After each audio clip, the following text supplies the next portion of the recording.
Halo semuanya, bertemu kembali di pembelajaran kimia organik, di mana pada kesempatan kali ini kita akan membahas tentang karboksilik acid.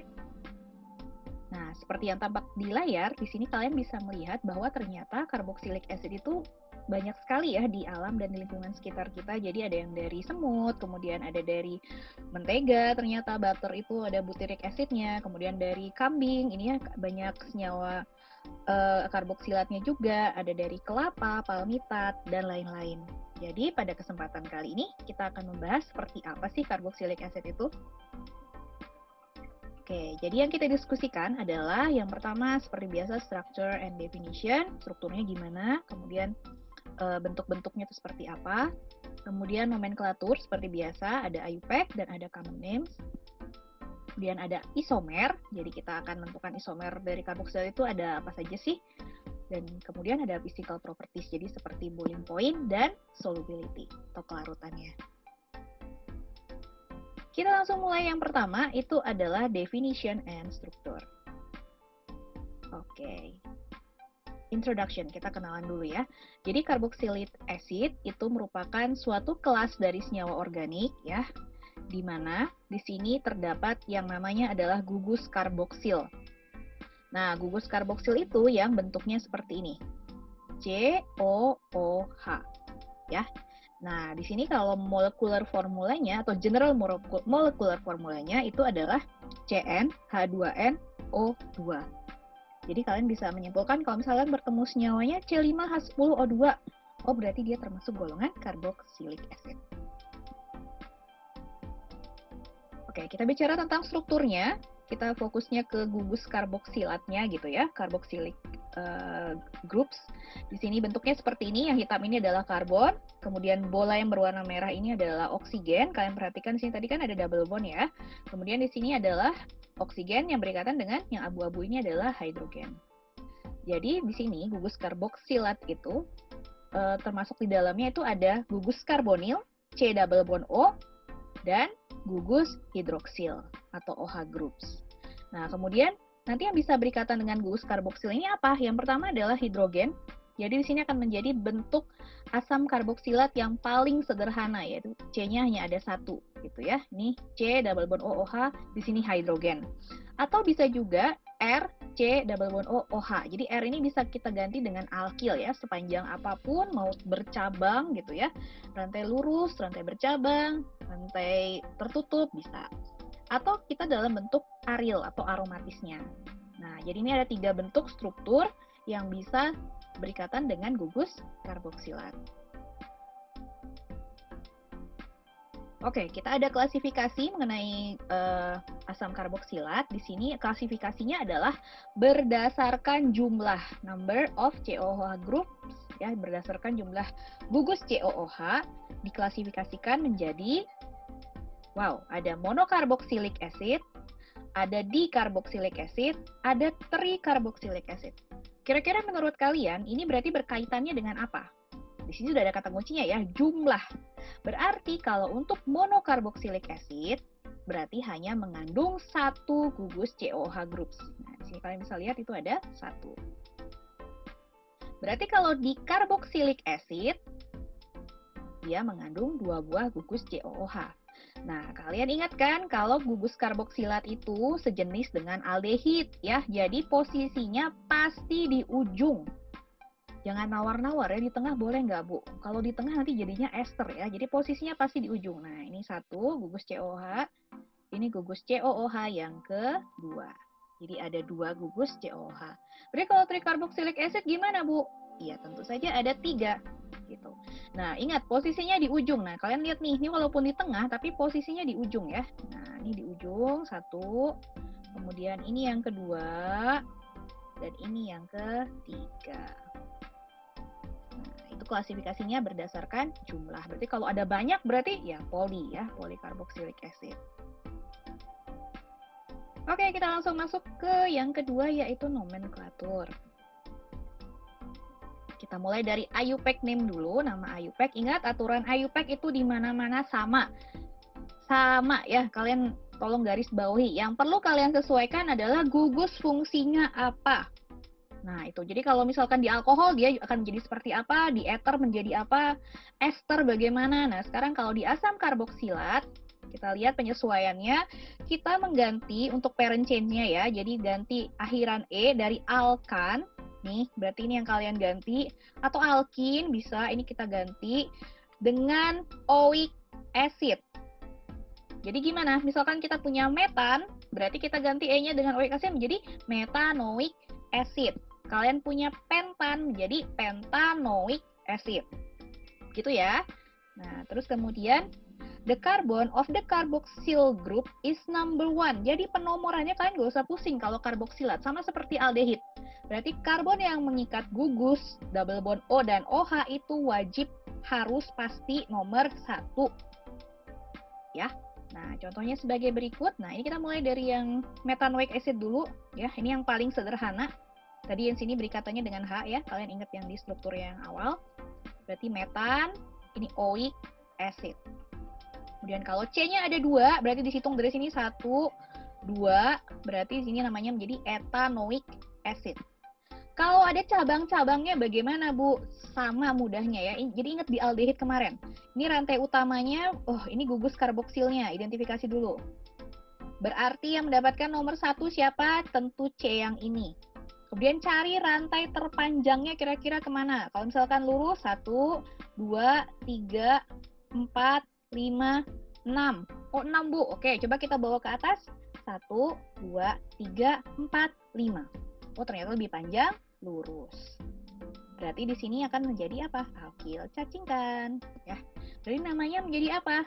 Karbonnya ada, metilnya dari nomor 4, berarti menjadi 4 metil heksan.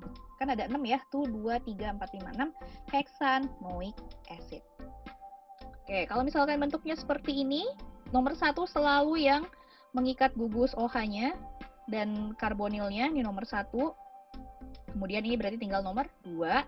Di nomor 2-nya ada Cl, berarti tinggal kita tuliskan 2 chloroethanoic acid. Seperti itu.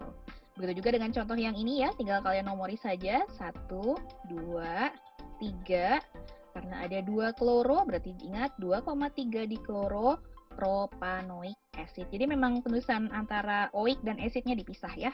Gitu. Nah, kalau yang ini bentuknya aril atau benzen ya, di sini kita punya benzen terikat dengan suatu gugus karboksilat, berarti namanya harusnya kan benzen, tapi di sini akan menjadi benzoic acid. Oke. Ya, ini kalian coba tentukan deh, ini nama parent chain-nya apa? Ibu mah kok soalnya gampang banget. Iya, tahu gampang. Tapi kan coba aja gitu, biar penasaran kalian tahu nggak sih ini namanya apa. Nah, ini nama parent chain-nya apa untuk struktur nomor 1. Struktur nomor 2, parent chain-nya ini namanya apa? Ya, biar terbiasa, lebih kenal akrab gitu dengan karboksilatnya. Oke, kemudian yang ketiga, ini namanya apa? Ya, parent chain-nya ya, parent chain-nya saja namanya apa? Oke, tinggal tuliskan jawabannya di kolom komentar di bawah, ya. Yang jawab dapat poin seperti biasa. Oke, baik. Sekarang kita masuk ke common names. Common names, di sini common names-nya, oke, jadi sebenarnya aliphatic acid ya, itu banyak namanya itu berdasarkan nama historical name atau nama dari mana senyawa itu berasal, seperti itu diambilnya. Terus kemudian di sini position of substituent ya. Jadi posisi dari cabang atau alkil atau substituennya pada rantai itu dilabeli dengan huruf Yunani. Berarti apa? Sama atau mirip dengan aldehid yang kemarin. Kan kemarin di aldehid kita pakai alfa, beta, gamma, delta, panjang Bu. Ya. Di sini juga sama ya. Seperti apa? Nah, seperti ini. Sama kan? Jadi ini akan menjadi gugus fungsi utamanya kan ya, karboksilat. Kalau kemarin di sini kan aldehid. Kemudian penomoran alfanya kalian mulai dari karbon kedua setelah gugus fungsi. Berarti dimulai dari sini. Alfa, beta, gamma, delta, epsilon, dan seterusnya. Kalau panjang banget. Ya. Nah, terus parent chain secara common names-nya jadinya bagaimana? Nah, di sini kalian lihat penyesuaiannya. Kalau kemarin untuk aldehid di sini kan apa? Form juga kan ya sama, tapi karena aldehid menjadi apa? Formaldehid, gitu kan ya. Kalau C-nya 2, di sini menjadi apa? Asetaldehid. Tapi karena di sini karboksilat, kalian ganti akhirannya dengan ic acid. Jadi kalau kemarin di aldehid kalian sudah lancar, di sini mah tinggal ganti akhiran. Gampang ya. Jadi kalau kemarin propionaldehid, sekarang menjadi propionic acid. Kalau kemarin valeraldehid, sekarang namanya menjadi valeric acid. Seperti itu. Ini caproic acid, kan kemarin caproaldehid gitu ya. Ini caproic. Kemudian jadi enantic acid gitu. Pelargonic acid. Nah, jadi kalau kemarin sudah lancar di aldehid, di sini tinggal disesuaikan saja. Nah, jadi di sini formic acid ini asalnya tadi dikatakan historical name karena dia memang formic acid ini kita temukan di semut ya, di Formica ya. Jadi formic. Nah, ini asalnya. Jadi kalau kalian misalkan penasaran, Bu, saya ingin mencoba ya bagaimana sih rasa dari asam format atau asam karboksilat, boleh tuh nanti ya di lauknya gitu ditambahkan semut goreng. Nggak bercanda ya. Mungkin ada yang pernah tidak sengaja ya, bukan sengaja ya, makan semut gitu. Kadang kan kita makan sesuatu terus ternyata ada semutnya, kita nggak nyadar gitu. Rasanya apa menurut kalian? Tulis di kolom komentar. Ibu juga pernah makan semut. Nah, kira-kira sama nggak yang kita rasain? Rasanya apa tuh semut yang kalian makan ya? Coba tulis di kolom komentar.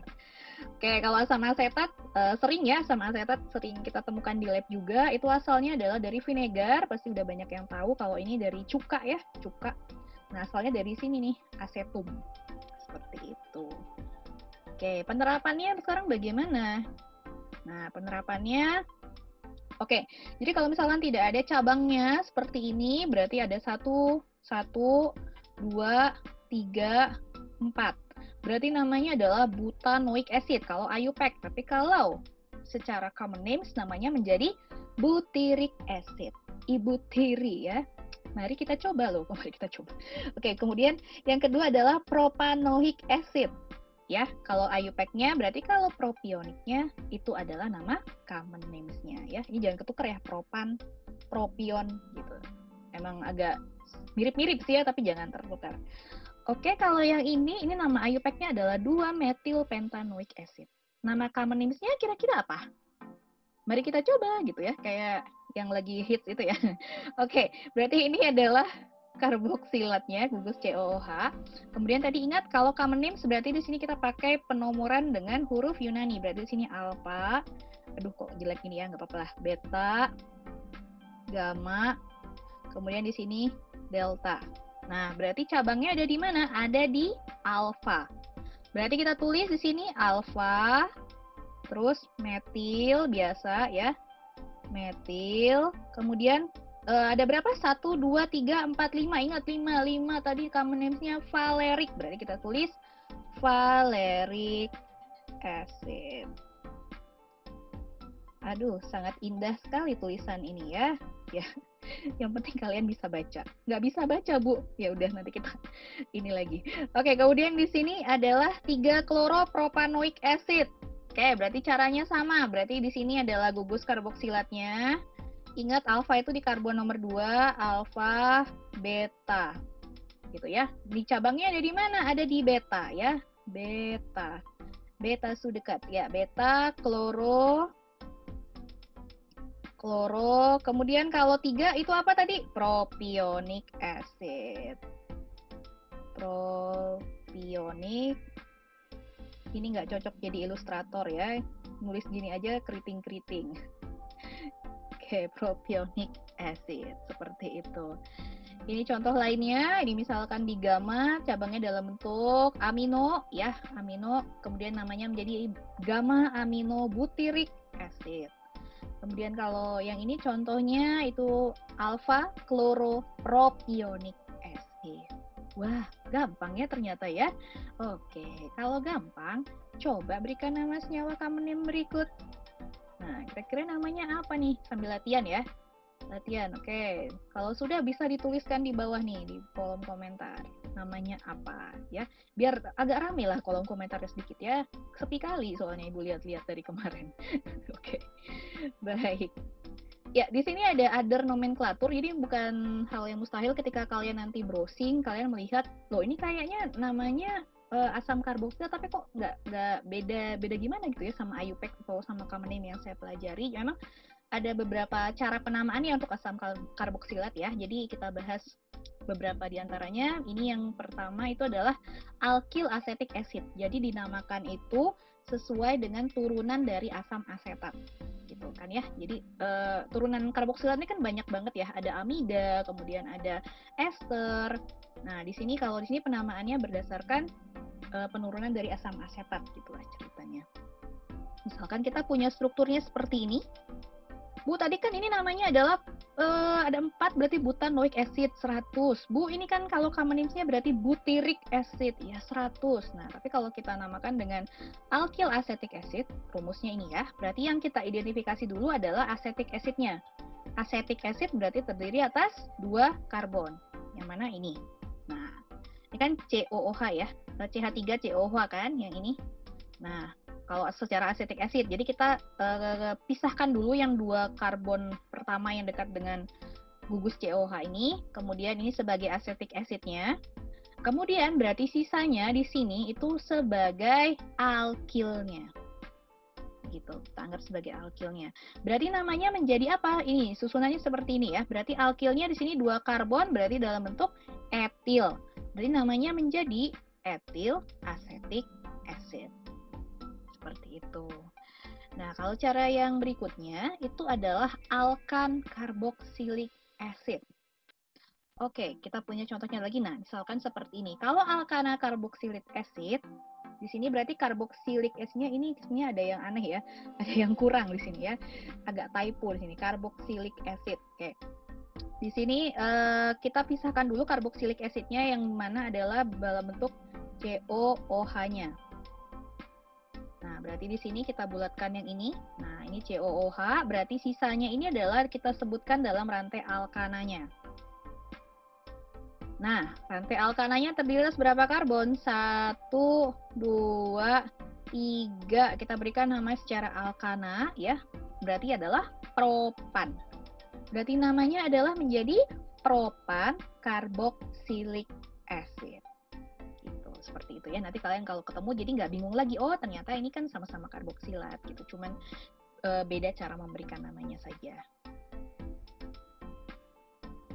Oke, sekarang kalau di carboxylic acid yang tadi ya, jadi kalau dalam satu strukturnya itu ada 2 gugus COOH. Nah, ini umumnya juga sama ya, biasanya disebut atau dituliskan itu sesuai dengan nama common names-nya gitu. Yang lebih terkenalnya gitu ya, nama common names. Kalau IUPAC name-nya, number the chain gitu ya, berikan penomoran pada rantainya dimulai dari yang paling dekat dengan substituen. Gitu. Maksudnya gimana, Bu? Oke, kita lihat dulu yang ini ya. Nah, ini ada 2 ya. Ada 2, karbonnya ada berapa? Kita hitung 1, 2, 3, 4. Ada 4, di ujung-ujung ada COOH. Berarti kalau 4 kan butan. Tadi kan kalau cuma 1 butanoik, tapi karena ada 2, berarti tambahkan kata di depannya. Butandioic acid. Kalau yang ini ada berapa karbonnya? Ada 1, ada 2, ada 3. Ya, berarti namanya menjadi propandioic acid. Nah, atau nama common names-nya ini adalah succinic acid. Kalau yang ini adalah malonic acid ya. Jadi biasanya berasal dari asalnya itu dari mana gitu. Succinic itu apa? Malonic itu apa? Browsing aja ya. Kan everything is in your hand gitu. Oke. Terus kemudian ini untuk pernyataan nomor 2. Nah, contohnya seperti ini. Di sini ada substituennya, kemudian kita pisahkan dulu. Ini adalah COOH-nya ya. Ini COOH-nya. Nah, ini yang disebut penomorannya dimulai dari mana? Ini kan dari ujung-ujung sama-sama prioritas, betul. Kemudian penomoran kita mulai dari yang paling cepat ketemu dengan si cabang ini. Kita mulai dari mana? Dari sebelah kiri. Berarti ini 1, 2, 3, 4, 5, 6. Bu, kalau dari kanan emang nomor berapa? Dari kanan coba aja. 1, 2, 3, 4. Lebih besar kan ya? Jadi kita mulai dari sebelah kiri. Namanya menjadi 3 bromoheksandioik. Ingat karena ada 2 ya. Jangan dilupakan ini mah ya. Heksandioik acid. Ya. Atau nama lainnya adalah beta bromo. Berarti dari di sini diambilnya, di sini alfa, beta gitu ya. Alfa, beta, bromoadipic acid. Ini nama common names-nya. Kalau nama common names jujur yang bukan rantai lurus ya, maksudnya yang karboksilatnya lebih dari satu ibu juga tidak hafal ya. Jadi, tapi kalau semakin sering kalian baca mungkin akan semakin ingat gitu. Yang utamakan yang rantai 1 sampai 10 itu aja tadi ya. Kalau yang ini mah memang susah ngafalinnya gitu karena banyak sekali. Jadi utamakan yang tadi dari apa? Methanoic acid atau formic acid sampai C ke 10. Oke, berikutnya adalah cyclic carboxylic acid. Nah, jadi di sini ada cycloalkan, ada aromatik ya. Jadi cycloalkan yang terikat pada COOH diberikan namanya adalah cycloalkan carboxylic acid. Sementara kalau untuk yang aromatik sesuai yang kita bahas tadi di awal ya, namanya menjadi benzoic acid. Nah, contohnya seperti ini. Jadi di sini ada cyclopentan ya, kemudian di sini ada COOH-nya. Nah, di sini berarti adalah alkilnya seperti itu ya. Berarti nomor 1 kita berikan di mana? Nomor 1 tentu saja di COOH sini. Kemudian yang nomor 2-nya berarti di sini. Nah, terus kemudian namanya menjadi 2-isopropyl cyclopentan carboxylic acid. Ya, jadi kan ini ada nomor 2, bentuknya isopropil, namanya adalah cyclopentan carboxylic acid. Panjang ya, Bu ya? Iya, memang begitu. Atau bisa juga yang ini kita tuliskan seperti bentuk yang di awal ya, cyclopentanoic acid. Itu juga bisa ya. Oke, sama aja. Nah, kalau untuk yang siklik seperti ini contohnya, berarti di sini COOH-nya, di sini hidroksi ya, berarti namanya menjadi, nah bisa seperti ini, 2-hidroksi benzoic acid. Atau di sini kok ada O, Bu? O itu 0, O enggak, ini O ya. Jadi kalau di benzen itu ada penomorannya berdasarkan orto, meta, para.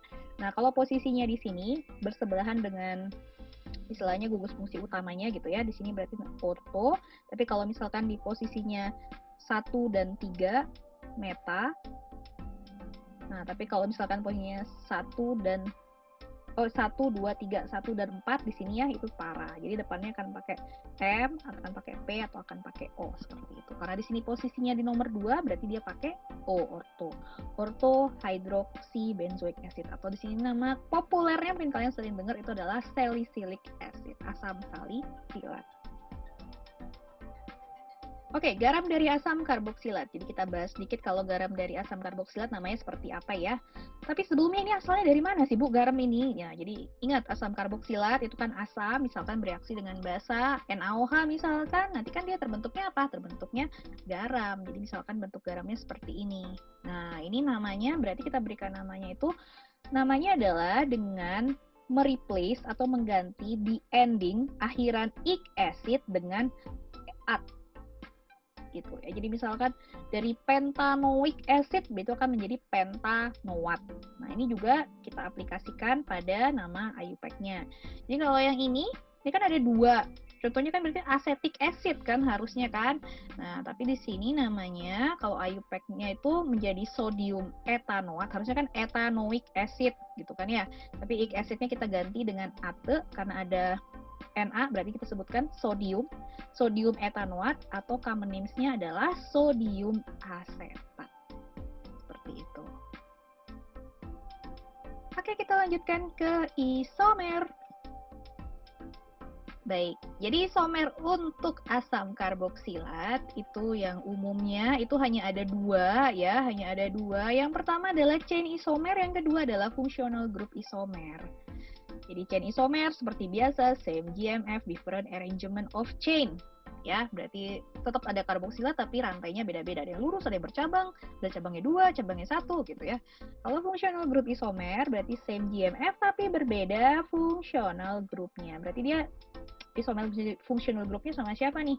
Sama ester. Pertanyaannya adalah kenapa asam karboksilat tidak punya position isomer? Ayo silakan berpendapat di bawah ya. Kenapa dia cuma punya chain sama functional group untuk strukturalnya? Kenapa dia tidak punya positional isomer? Jawab di bawah ya. Oke, biar rame komentarnya ya, agak rame sedikit lah gitu. Oke. Baik, ini chain isomer contohnya. Di sini kita punya asam karboksilat dengan 4 karbon ya. Di sini bentuknya rantai lurus seperti ini, lurus. Sebelahnya itu bercabang. Kalian hitung saja jumlahnya. Sama-sama punya 4 karbon, sama-sama punya 8 hidrogen dan sama-sama punya 2 oksigen. Yang sebelah kiri namanya adalah butanoic acid, yang sebelah kanan namanya adalah 2-metil propanoic acid. Kemudian kalau untuk fungsional grup isomer, nah, misalkan di sini kita punya C3H6O2. Apa saja isomer functional group yang bisa terbentuk ya? Jadi di sini kita bisa menggambarkan seperti ini dalam bentuk butyric acid. Karbonnya ada 3, sama-sama 3 ya. Hitung aja yang hitamnya ada berapa? 3. Kemudian hidrogennya ada 6, sama-sama 6. Tapi yang ini bentuknya asam karboksilat, ini gugus karboksilnya. Ada di ujung, ya, ada di ujung. Kemudian kalau yang ini ada di tengah. Maka ini adalah karboksilat, butyric acid, dan ini adalah ester, metil asetat. Seperti itu. Oke, kita sudah masuk ke yang keempat, yaitu physical properties of carboxylic acid. Iya, kita lihat, kita bahas boiling point-nya dulu. Oke, ada table di sini kalian lihat, ini metanoik, etanoik, propan, butan, pentan, heksan. Semakin bertambah karbonnya, ya. Makin bertambah besar, kalian perhatikan boiling point-nya. Apakah seiring dengan bertambahnya karbon, boiling point-nya semakin bertambah, saudara-saudara? Iya, bisa kalian simpulkan sendiri ya. Sementara kalau untuk densitasnya, ternyata densitasnya sering bertambahan karbon, di sini densitasnya semakin menurun. Berarti lama-kelamaan itu lebih kecil daripada air ya. Kalau lebih kecil daripada air, posisinya di atas atau di bawah?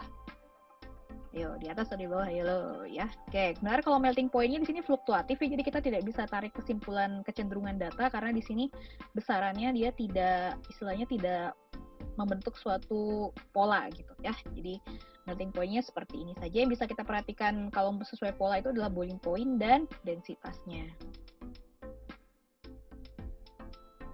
Ya, jadi mengenai boiling point ini adalah boiling point akan semakin meningkat seiring dengan pertambahan ukuran dari molekul tersebut. Jadi yang perlu kalian ingat adalah kalau boiling point itu pemutusan ikatan. Semakin banyak ikatannya, semakin panjang rantainya, semakin kuat ikatannya, maka semakin besar pula energi yang kita butuhkan untuk memutuskan ikatannya. Seperti itu. Oleh karena itu di sini dari yang karbonnya 1 sampai karbonnya 4 dan seterusnya itu pasti boiling point-nya akan semakin meningkat. Gitu ya, berarti karena yang diputuskan itu akan semakin banyak. Nah, apabila kita membandingkan antara rantai lurus dan rantai bercabang, ingat di materi alkana dulu pernah dibahas gaya van der Waals ya. Jadi untuk yang rantainya lurus karena luas permukaannya lebih luas gitu ya, maka dia akan memiliki boiling point yang lebih tinggi. Tapi yang bercabang karena dia lebih compact gitu ya, maka gaya van der Waals-nya kecil, maka dia akan memiliki boiling point yang lebih rendah. Ya, greater branching, ya, maksudnya cabangnya lebih banyak, jadi ikatan antar molekularnya lebih rendah, maka akan mengakibatkan rendahnya boiling point. Nah, apabila di sini sekarang boiling point-nya kita bandingkan antara karboksilat dengan gugus fungsi yang lain, kalian perhatikan di sini. Ini ada alkohol, ada aldehid, ada alkana. Nah, berarti di sini bisa kita lihat bahwa karboksilat ternyata justru boiling point-nya lebih tinggi dibandingkan saudara-saudaranya yang lain. Ya, di sini number of carbon atom, semakin bertambah jumlah karbon atom, di sini boiling point-nya. Ini yang karbonnya 1 aja lebih tinggi dibandingkan yang lain ya. Oke, di sini penyebabnya adalah adanya intermolekular hydrogen bonding. Kemarin di alkohol juga ada hydrogen bonding. Di sini juga ada. Dan dia lebih powerful lagi hydrogen bondingnya. Kenapa? Karena terbentuknya 2. Nah, di sini kalian bisa lihat terbentuk 2 buah ikatan hidrogen. Mengakibatkan boiling point dari asam karboksilat itu lebih besar atau dibandingkan dengan yang lainnya. Atau ikatan interaksinya itu lebih kuat gitu ya. Interaksi antar molekulnya. Gitu. Jadi dibutuhkan energi yang lebih tinggi untuk memutuskan ikatannya. Kita bicara tentang solubility atau kelarutan. Nah, di sini carboxylic acid ya, yang jumlah karbonnya kecil gitu ya atau MR-nya kecil, itu menunjukkan kelarutan pada air.